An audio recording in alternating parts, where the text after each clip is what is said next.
Week 11 of the fantasy football season, and here's a few wide receivers I have as sleeper options this week. The first guy, McCall Hardman of the Kansas City Chiefs. So the Chiefs here, I think they're going to pick apart this Dallas Cowboy defense here in Week 11. And the Cowboys, they're vulnerable to deep ball plays. And we know Tyreek Hill's the speedster, and obviously Hardman's a speedster as well. I know this season he hasn't done much here as Hardman, but it wouldn't surprise me to see him versus the Dallas Cowboys catch a 50 or 60-yard touchdown in this one. And right now he's available as Hardman in still 56% of fantasy leagues. So the last few games for him: Week 8 versus the Giants, 5 catches, 63 yards.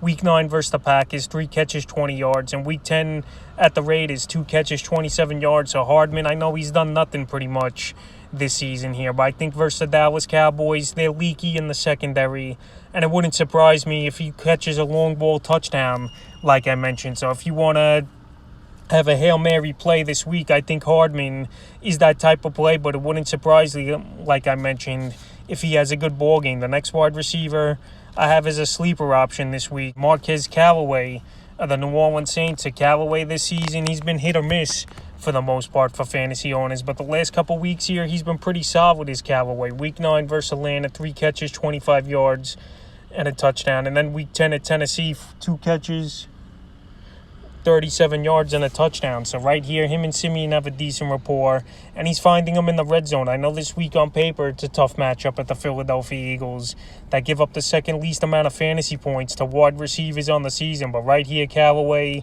he's available right now in 68% of fantasy leagues, and it wouldn't surprise me to see him catch a long ball or two or possibly find the end zone once again in this one. So he's definitely a wide receiver I have as a sleeper option this weekend. The third and final receiver I have as a sleeper option is Marquez Johnson of the Tennessee Titans. So Johnson, he had a big ball game and was a hot pickup on the waiver wire after that Week 10 performance versus New Orleans. 5 catches, 100 yards. So Julio Jones, he's on injured reserve, and we don't know how long Julio Jones is going to miss here. So Johnson, he stepped up as the number 2 guy. Many people thought it would be Chester Rogers or Westbrook-Ikhine, even though Westbrook-Ikhine did have a touchdown in that Week 10 ball game versus New Orleans. But Marcus Johnson, we saw flashes from him last season in Indianapolis. And so far this year, in 2 games where he had a decent role, Week 5 as well, 3 catches, 52 yards. And then last week, like I mentioned, versus New Orleans, he's been a pretty decent play. And this week versus the Houston Texans,